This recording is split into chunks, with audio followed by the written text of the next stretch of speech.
What's up, fellow Gen Xers and enthusiasts? Welcome to X-hale and Rewind, where we're all about celebrating our unique experiences growing up as part of Gen X. We witnessed some truly impactful moments, like the Desert Storm, the Challenger explosion, the tragic passing of Princess Diana, and the death of rock legend Kurt Cobain. But hey, we also saw some truly amazing things like the Berlin Wall coming down, the rise of MTV, the birth of arcades, the launch of the We Are the World video, Mixtapes, and playing Oregon Trail on the first school computers. And we are here to share with you just a little bit about what life was like as a Gen Xer. X-hale and Rewind. Hey, what's up, everybody? Welcome back to X-hale and Rewind. Now, it is that show where we dust off our collective memories, and hey, we remind ourselves why growing up when we did, it was both amazing, but also traumatized. Right? And I'm your co-host. For our first-time listeners, this is where we dive into the nostalgic experiences that shaped Gen X childhoods. No filters, no Instagram, just pure, unfiltered memories. Yeah, and today we are tackling something that all of us survived. Being a teen in the 80s and 90s. I'm talking those awkward, angst-filled years when we thought we knew everything. But in reality, we didn't know shit. Oh, yeah. The hair, the fashion choices, the music that was so important, it basically defined our entire identity. Right. Like, the drama of everything back then was the absolute end of the world, it felt like. But hey, before we dive in, Juju, let's give a big shout out to all our supporters. Like, y'all make this show worth doing what we do. So thank y'all so much. And our monthly members. Let's go. Thank you. All right. So, let's rewind back to when being a teenager meant something completely different than it does today. Yeah, for sure. The 1980s, we're talking about when being a teen meant neon colors, big hair, and that absolute certainty that your parents just didn't understand. The 80s were when teen culture really became its own distinct thing, separate from both childhood and adult culture. MTV launched in 1981, and suddenly teenagers had their own television network. Hey, and it was revolutionary, y'all. Before MTV, all the kids had to wait for Friday night videos, or if they were lucky, they'd catch music videos on shows like Solid Gold. But hey, suddenly you had anybody you wanted to listen to and their new videos coming out. Let's go. Well, whenever our parents weren't watching something else. Right. Because there was only one TV in most houses back then. Right, for sure. And let's be honest, music was everything to a teen in the 80s and 90s. Like, your identity was completely tied to what bands you liked. Were you into pop? Were you into new wave like Depeche Mode and The Cure? Like, were you going hardcore with metal bands? What was your thing? Right? And help us. If you liked the wrong music at your own school, the social hierarchy was brutal. Yeah, for sure. I remember kids getting genuinely bullied for admitting they liked certain bands. Don't wear the wrong shirt. Right? All right, so fashion was just as intense back then. Like, everything was about making a statement. Like, stonewashed jeans, the girls with shoulder pads and leg warmers. And don't forget the hair. The amount of awkwardness we went through was probably responsible for a significant portion of ozone depletion. Yeah, right. But hey, the motto back then, the bigger the hair, the closer to God. And hey, it took forever for girls to get ready back then. Like, they had to crimp, they had to tease, they had to put on their makeup. Like, if you had to wait for your sister or someone that was a female to get ready for school, you know what I'm talking about. Speaking of makeup, ladies, we're talking about blue eyeshadow to the brow bone, frosted pink lipstick, and enough blush to make all the ladies look like they had a fever. The girls all right today? Need to check your temperature? All right, though. Let's be honest. The 80s were also when teen movies really defined the decade. I mean, I'm talking The Breakfast Club, 16 Candles, Fast Times at Ridgemont High. Like, these weren't just entertainment, y'all. They were like instruction manuals for how to be a teen. John Hughes basically created a template for teen angst. Every awkward moment, every unrequited crush, every conflict with parents, he captured it all. Yeah, definitely. And we all identify with these characters, like, so intensely. Whether you're a brain, an athlete, a basket case, a princess, or a criminal. Like The Breakfast Club, let's go. It made us analyze ourselves in a way we hadn't before. The technology of being a teenager in the 80s was so different too. If you wanted to talk to your friends, you had to call the house phone and potentially deal with their parents answering. Mr. Jones? Yes? Yeah, is Laura there? Yes, it is, but who may I ask who's calling?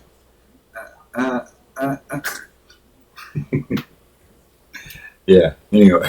And you'd have to sit there, though, for real, and make up small talk with a parent while you're waiting in front of your whole family who could probably hear the conversation. Oh, absolutely. Or you get one of those long curly phone cords and stretch it as far as you could for some privacy. Usually ended up in a closet or under a bed. And if you were lucky enough to have a phone in your room, now you were basically royalty back then. Most of us had to share that one kitchen phone with the entire family. Let's talk about school in the 80s. Because that was a center of our social universe. There was no online world to escape to. School was where everything happened. Yeah, I mean, the school hierarchy was rigid, y'all. Like, you had your jocks, you had your burnouts, your preps, your drama kids. I mean, definitely a little mixing between different groups, I'm sure. And lunch was like a sociological experiment where you sat to define your entire high school experience. The wrong table could doom you to social exile. I mean, the pressure to fit in was intense. But at the same time, there was this weird celebration of being different, you know? Like, the 80s were all about individual expression, but only within certain specific perimeters. Right. You could have a mohawk, but it had to be the right kind of mohawk. You could be a rebel, but only if the socially acceptable way. Yeah, like, and dating in the 80s, now that was its own special kind of awkward. You may spend weeks working up the courage just to ask someone out. And then, the whole school knew about it by third period. And if you were going to study, everyone knew because you were wearing each other's jackets or jewelry. There was no privacy in teen relationships. Yeah, and remember, like, arcades, they were huge for teen life and social life back then. Like, that's where you would go after school. You'd pump quarters into Pac-Man and Galaga and try to look cool while secretly being terrible at most of the games. And there was always that one kid who was amazing at everything and would draw crowds watching them play. They were like the social celebrities of the arcade. Definitely wasn't me. But hey, shopping malls back then, now that was a major teen hangout. We may spend an entire Saturday just walking around the mall. Maybe buying a cassette tape or some dumb jewelry or maybe eating some pizza or something. Orange Julius, hot dog on a stick, and those giant soft pretzels were basically the food groups of Orange teenage Julius. mall life. Definitely. And let's not forget about the pressure around prom and homecoming. Like, for real, these weren't just dances. They were major life events. And they required months of planning and saving. The dresses, the tuxedos, the elaborate dinner plans. And if you didn't have a date, it felt like a social suicide. But hey, when you did have a date, the whole ritual was so formal and ceremonial. Like, you had to meet the parents. You had to give her corsage. You had to have photos taken. It's kind of like a pre-wedding rehearsal. The 80s were also when teen jobs became a bigger part of the experience. Yeah. Fast food, retail, babysitting, working was how you got money for clothes, music, and social activities. And, I mean, kids were expected to work back then. There wasn't this idea that teens should just focus on school and activities, which is a great idea, don't get me wrong. Having a job, though, was considered character building to our parents. Which meant we had spending money, but also real responsibilities. Nothing humbled you quite like dealing with difficult customers at your retail job. Hey, let's move on into the 1990s, though. Now, this is when we were teenagers, so we know a lot more about this period. Moving into the 90s, teen culture took some pretty dramatic turns. The optimism and materialism of the 80s, it gave way to something much more complex and introspective. The 90s were when Generation X really found its voice, and that voice was often saying, whatever, and I don't care, even though we care deeply about everything.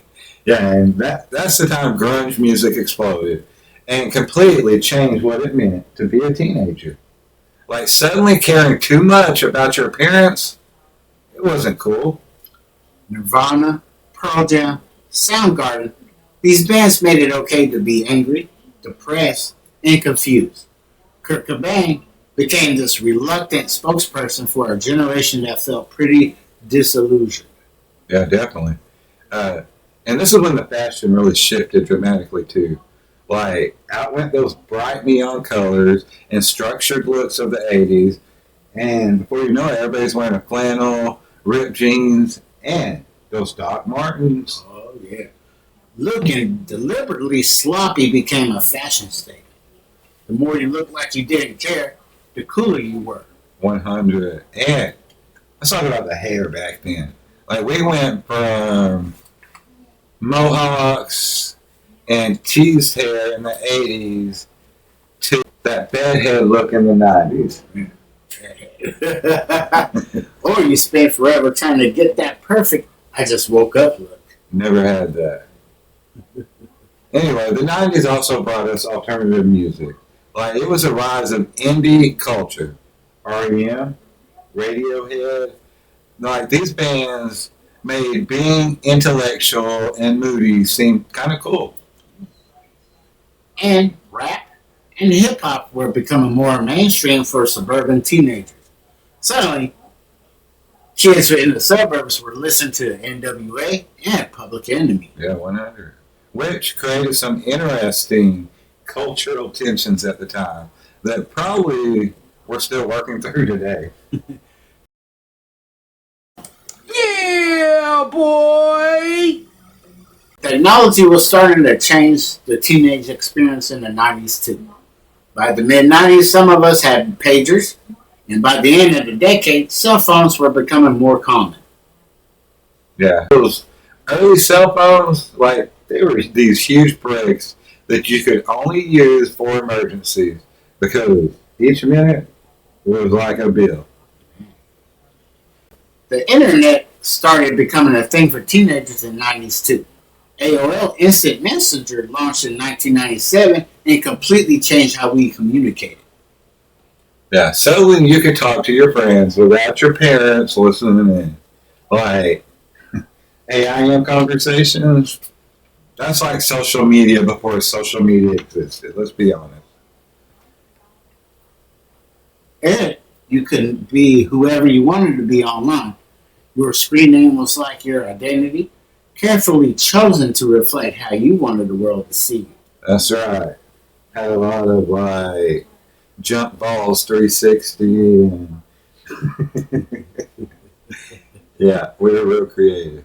Anyway, the 90s were also when teen culture became more fragmented, y'all. Instead of everyone watching the same shows and listening to the same music, you had subcultures and niches now.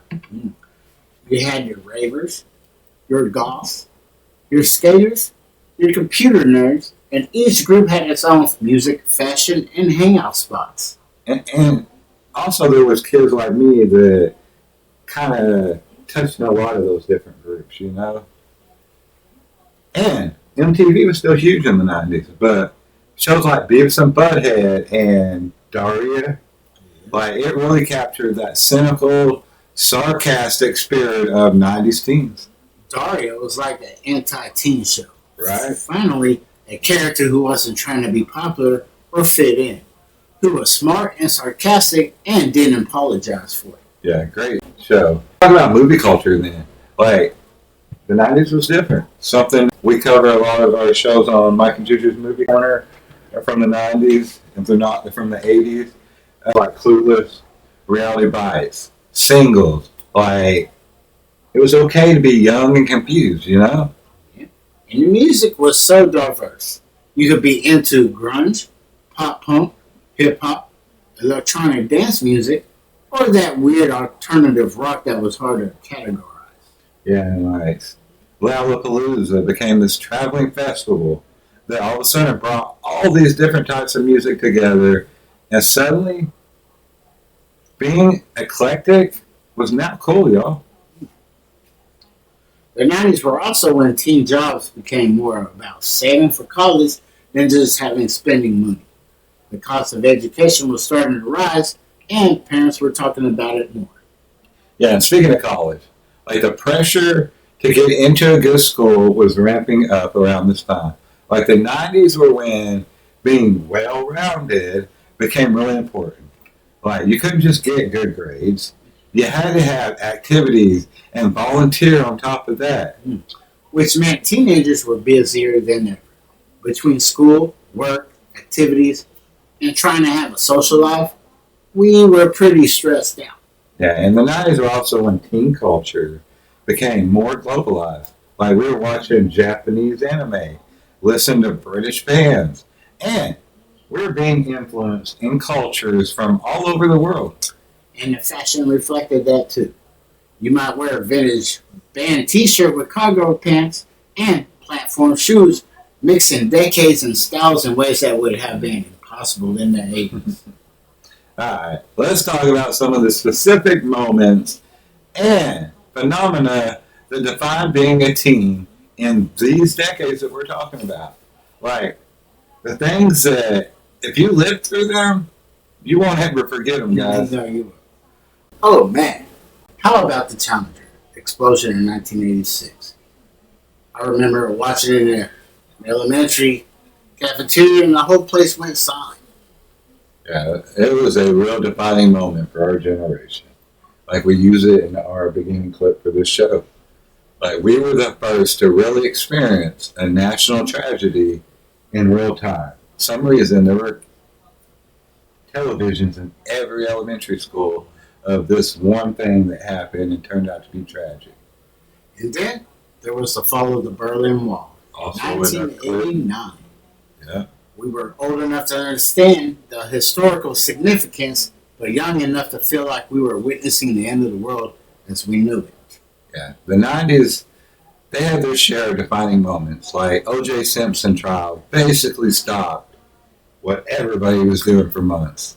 Like everyone had an opinion all of a sudden, and it became this cultural touchstone. And Kurt Cobain's death in 1994 felt like the end of an era. He was our generation's spokesperson, and suddenly he was gone. Yeah. Crazy moment for a lot of teens. Let's talk about those some of the trends and fads that swept through teen culture back then. Like everyone was trying to solve the Rubik's cubes in the 80s, remember? And friendship bracelets, making them, trading them, wearing dozens of them up your arm. It was like friendship currency. Yeah, and the 90s gave us things like slap bracelets, which eventually became weapons almost. Like school started banning them though because kids were getting hurt with them. The Tamagotchis, those little digital pests that required constant attention. Teachers hated them because kids were feeding their virtual pests during class. Take care of this. Learn responsibility. How dare you do this during class? The females out there, it seemed like there was a lot of head accessories like scrunchies, banana clips, plastic headbands, like so many different things. And let's not forget about the dance crazes, the Running Man, the Cabbage Patch, the Macarena. These weren't just dances, they were social requirements. Yeah, and if you couldn't do the latest dance at the school function, like you're basically just setting out the entire time. The 90s also gave us some truly questionable fashion choices. Jinko jeans with legs so wide, you could fit a small child in each one. Definitely. And hey, what about platform shoes back then? Like, they were almost like stilts. How did the girls not break their ankles? And temporary tattoos. Remember those? Like, before real tattoos became mainstream, we were covering ourselves with temporary ones and thinking we were so edgy. The music obsessions were intense too. Remember how important it was to make the perfect mixtape? Yeah, and you had to time it perfectly so your songs didn't get cut off by the end of the tape. Like, it was almost an art form. Yeah. The 90s brought us a CD burning, which was revolutionary. Let's go. Suddenly, you could make custom CDs with whatever songs you wanted in whatever order. But you had to be careful because many times you burned a CD because then the recordable CDs became expensive and sometimes they wouldn't even work. Let's talk about the TV shows that defined teenage culture. Saved by the Bell, Beverly Hills 90210, My So-Called Life. These weren't just entertainment. They were instruction manuals. Yeah, I mean, kids were learning about relationships, fashion, social dynamics from these shows. Like, they really set our expectations for what high school was going to be like. Even though none of our high schools looked like the ones on TV, where were the perfectly styled lockers and the dramatic hallway conversations? Right. And, like, why did we have a cool hangout spot like the Max from Saved by the Bell? That would have been awesome. But teen magazines were huge too. Yeah. 17, YM, Teen B, we devoured them for fashion tips, relationship advice, and celebrity gossip. Definitely. Word Up magazine. Like, so many just iconic magazines back then. I remember those quizzes, like who you would marry, how many mansions you would have if you'd be in a shack. Like, a lot of people took those seriously back then. The posters from those magazines covered our bedroom walls. Like Shannon Tweed staring down at us while we did homework. Shannon Tweed. Yeah. And speaking of bedrooms, let's talk about how important our personal space was.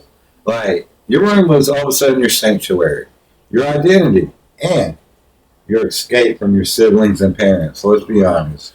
Every inch was carefully curated. The music posters, the stuffed animals, a carefully arranged collection of whatever you were into. Man. And if your parents entered without permission, it was like a violation of your constitutional rights. Like, looking back at being a teen in the 80s and 90s versus being a teen today, like, these differences, they're staggering, y'all. The biggest difference is probably privacy. We can make mistakes, be awkward, and experiment with our identity without it being documented and shared with the world. Definitely. Like, if you wore a terrible outfit or said something real cringy, like, only the people who were physically present would know about it. Like, it wasn't posted online forever. And the pace of everything was so much slower. Trends lasted longer. Friendships developed over months instead of minutes. Right. And you had time to actually think about things. Like, the attention span was a lot different, too. Like, we could listen to an entire album. We could watch a whole movie without checking our phones. Or we could even have conversations without constant interruptions. But there were downsides, too. If you were struggling with your identity or sexuality, you had fewer resources and less community support than teenagers have today. That's right, Juju. And if you were being bullied, like, there wasn't an escape back then. You couldn't go online and find a tribe of people that support you the way that people today can who understand you. The music discovery was so different too. You might hear a song on the radio and spend weeks trying to figure out who sang it.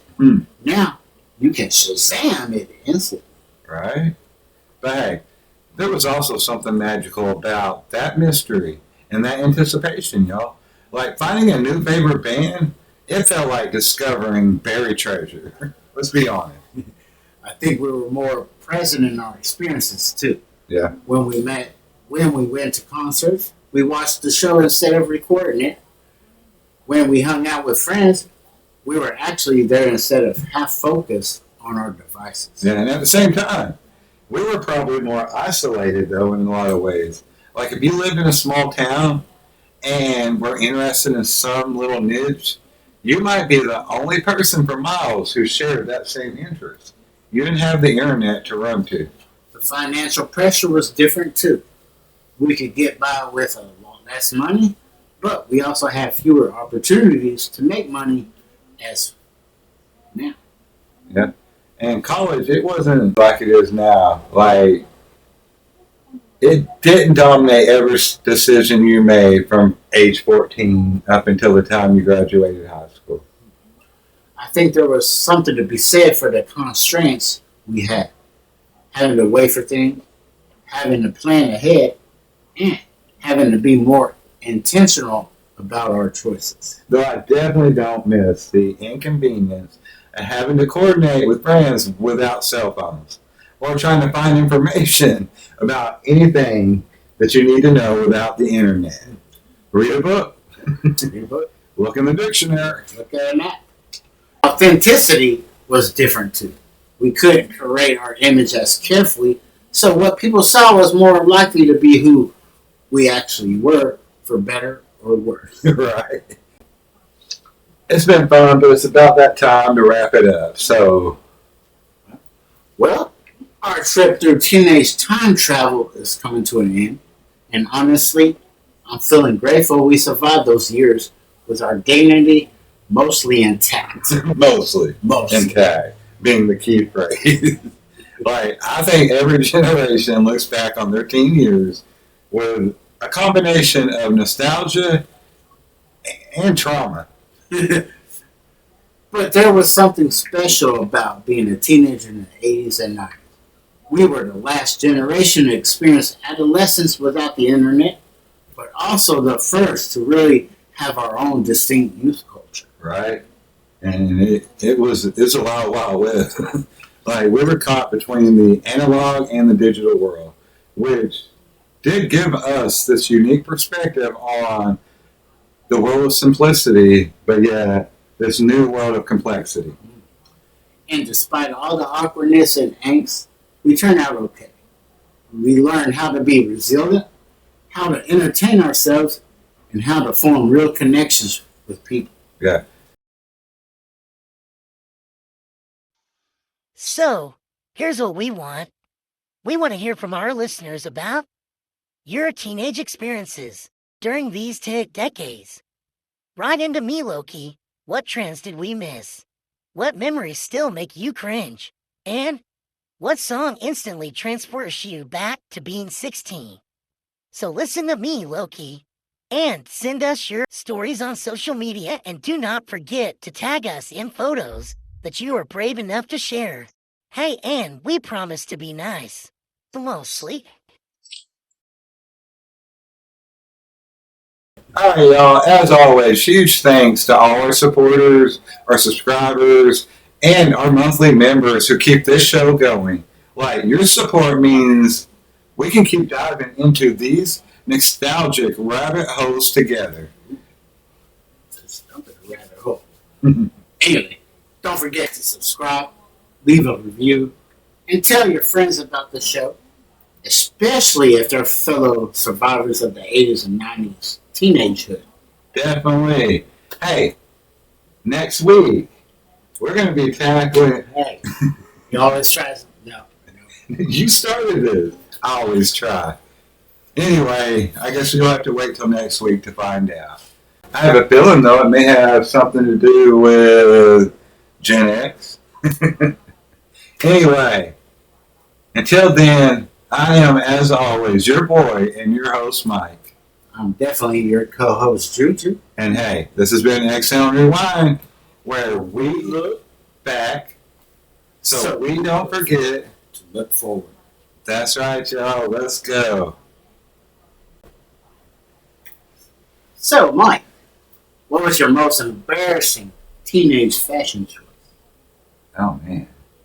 I mean, being a skater in the early 90s, it was like buying stuff at thrift stores, grandpa slacks that were sizes twice as big, cutting them off, and the crotch hung down to your knees. A lot of fucking big old shirts. Like, I'd say like teenage skater, not knowing who I wanted to be, period.